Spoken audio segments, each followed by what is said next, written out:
Welcome to Type C Tech Reviews. Today we're going to be doing a review of the Acer Predator XB273K. If at any point during the video you want to check out this exact same monitor, there's Amazon links below for the US, UK, Canada, and international links, but let's talk about the 273K. Firstly, this is a 27-inch panel with a resolution of 3840 by 2160 or 4K. Now, at that screen size, that's a whole lot of PPI or pixels per inch. Essentially how crisp and clear the image is actually going to appear to your eye. This brings it to about 163 pixels per inch. And if you know anything about that, that is a lot. So small text, high resolution images, games, all will appear very crystal clear with no visible pixelation pretty much at all. And that's pretty much regardless of your viewing distance. Now, this is kind of overkill at a 27-inch screen size. 32 inches is really where 4K is taken full advantage of, but again, you're never gonna see the pixels regardless. It is a very crystal clear image, so yeah, it's great. And the price tag on this is the biggest thing, and you'll understand why. Now, before we jump into the ports, let's talk about the matte finish. Matte finishes typically are on almost all gaming monitors, and they do degrade picture quality. The thicker they are, the worse. The thinner they are, the better. This one's pretty much right there in the middle. It's average. It's not very noticeable during gameplay. Only on like bright white sections of the sky will you ever notice any sort of like dirty screen effect from that matte finish. But for the most part, there's no real problems with the matte finish here. While I would prefer it to be glossy, it is not very bad by any means. But with that, let's jump into ports. This has one DisplayPort 1.4, two HDMI 2.1s. That's the big deal with this version 3 273K. And lastly, you have a 3.5mm headphone jack, which it's not actually standard at this point in time. So it's nice to have that 3.5mm jack. Now, I will say with DisplayPort, if you're running PC and you want the full refresh rate, you will need to turn DSC on, and there's a few weird stuff with that, so we'll go over that. But first, let's talk refresh rate and variable refresh rate. This hits 160 Hz, which is nice, and this has FreeSync Premium. That being said, this is able to have variable refresh rate and HDR on at the same time, which is typically called FreeSync Premium Pro. And this is not only just with PC, I was able to do this with PS5 and the Xbox Series X and S. So yeah, I guess this has FreeSync Premium Pro, or I don't know. Maybe they just forgot to actually mention that. They did actually have a slip up in their promotional photos that actually was showing this as 180 Hz when it's actually 160.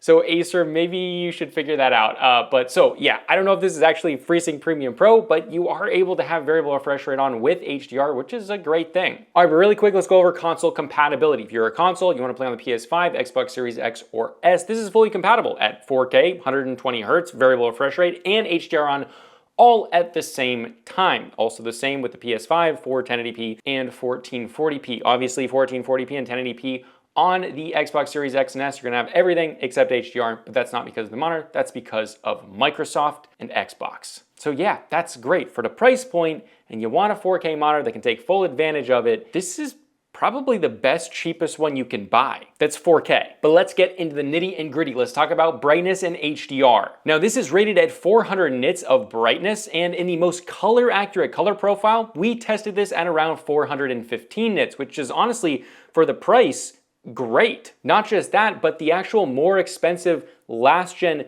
283K actually came in at a lower brightness in SDR than this monitor, which is awesome. This is a hell of a deal. The picture here is beautiful and vibrant, and HDR here is decent. HDR here is well calibrated for the most part. It's overall slightly dimmer than SDR, and while this doesn't have anything like full array local dimming, so you're never gonna get a true HDR experience, it really doesn't have any major issues except the one, which is colors. While it has that wider color gamut here, the colors are undersaturated in HDR. For those reasons, brightness overall is lower, and then it's undersaturated. Typically, I just found myself much more enjoying the SDR experience, which I will say is phenomenal. This thing is tuned so well, you make no concessions, as it's like one of the cheapest 4K 160 Hz monitors you can buy. It's one of the best, which is crazy. So let's talk about that with colors. Firstly, this covers 95% of the DCI-P3 color space. The 283K, just from a little bit ago, which again, more expensive than this monitor, supposed to be above this monitor, that only had 90%, I believe, of the DCI-P3 color gamut. Now, not just that, but the out-of-the-box accuracy is bang on. Now, more specifically, if you're in the user mode, I had brightness set at 100% when I did the testing on the colors, and then changing your color temperature out of warm, which is what I think it comes from the factory in, if you change that to user. So user color profile, user color temperature, and this thing is like bang on. The accuracy here is damn good. It's good enough to do professional photo and video editing, and because you have 95% of the DCI-P3 color gamut, well, yeah, it's excellent. Like really, truly excellent.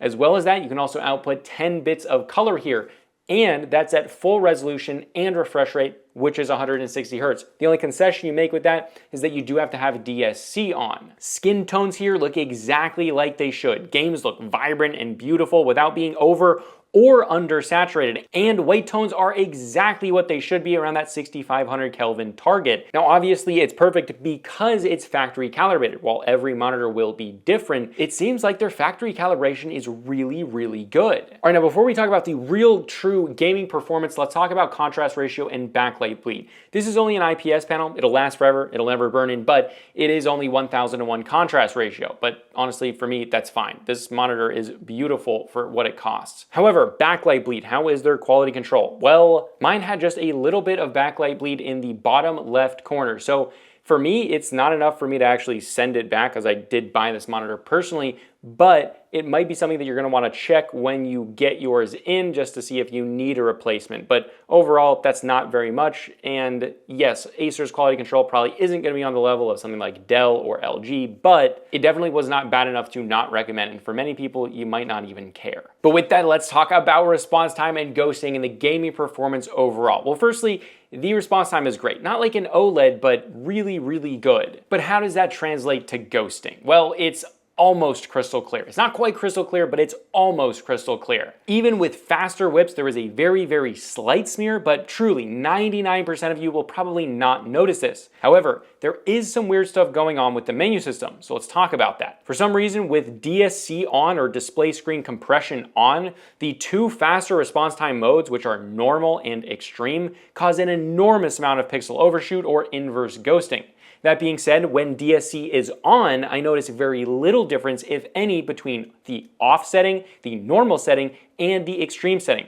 So to recap this, if you're using PC with DSC on, your response time really doesn't matter. You shouldn't even look at it. But if you're using this with console or with DSC off, set the setting to the off setting, and this is the best response time setting to have it in. But with that, let's talk stand and build quality. Acer really upped their game here compared to the last generation products from them. I remember when I reviewed the 283K, I called that stand like Fortnite-y or something along those lines. It looked very cartoony. This, however, looks much more elegant, refined, modern, and just attractive overall. The legs of the stand are completely metal, look and feel great, and overall attractiveness is, well, on a different level. Before, again, it looked kind of like you were 10, 12 years old. Now it looks like you're an adult. The height adjustable part of the stand also here is significantly thinner and more modern, not having that weird cartoony shape to it. While yes, the cable management is more difficult because, well, it is thinner, it's overall not a big deal, and I much more prefer this than the last generation products from them, in terms of just the build, not talking about the panel. Now for adjustability, this has an enormous amount of height adjustability, an enormous amount of tilt, and a good amount of swivel. This also has full rotation to both the left and right, so really A++ with the stand and build quality. Acer, you're doing something right. It looks great, it's highly functional, and all of that at this price tag without making any real concessions about the panel itself. Yeah, you're doing a good job. Now the menu system here is slightly better than Acer's last generation menu system, being a little bit more intuitive to use, easier to find settings. This is still controlled with the same joystick and 3 buttons, with then an additional power button being the dedicated button, but above those 3 like quick buttons, it feels the same, and it's a little bit confusing because you can easily accidentally turn the monitor off when you're really trying to adjust settings, but you do get used to it. Overall, it's just average, it's fine. You do have a lot of settings, and I do appreciate that. You have a lot of different saturation settings that you don't always get on a lot of different monitors. Now moving on to Vesa compatibility, if you wanted to mount this, it's compatible with 100mm by 100mm Vesa mounts. As for internal speakers, it does have them. It has dual 2-watt speakers, so they don't get crazy loud. They're pretty much exactly what you'd expect. They're not great, but it is nice to have them than, well, not have them. But now let's talk about the most important section of the entire video, and that is price and value. This thing comes in at $499.99, but that's the list price. I've never seen this on its actual list price. Currently on Amazon, it's listed for $377.49. That's at the time of filming. Again, check the links below for current pricing. We bought ours a few months ago for $399.99, so it's pretty typically on sale. This is the best price I've seen it at, so we'll see how that changes. But at that price, this is an unbelievably good monitor. Even when compared to its more expensive brother, the Predator 283K, which was my previous budget 4K king, this is not only currently $170 cheaper than that when the 283K was new, but it even beats that monitor with the color gamut by a lot, accuracy of the colors for sure, and the overall brightness is substantially higher. If you want a 4K gaming monitor with great colors, bright screen, don't really care about HDR, but you want low ghosting, full console compatibility, this is my most recommended budget 4K gaming monitor. Acer knocked it out of the park here. But again, if you want to check it out, there are Amazon links below for the US, UK, Canada, and international links. By far the most surprising monitor that I've reviewed in the past. While it's not exciting, it's not an OLED, it's not mini LED lit, yes, it's just an IPS panel. What gets me excited is the value proposition here. $377 right now gets you 4K, over 400 nits of brightness, basically perfect color accuracy out of the box. This is really impressive, and it's exciting that new gamers, they can get into a monitor that honestly with these specs and the performance of this used to be like $1,000+ just a few years ago. That is really cool to see. But again, this is Type C Tech Reviews, and I'll see you guys in the next video.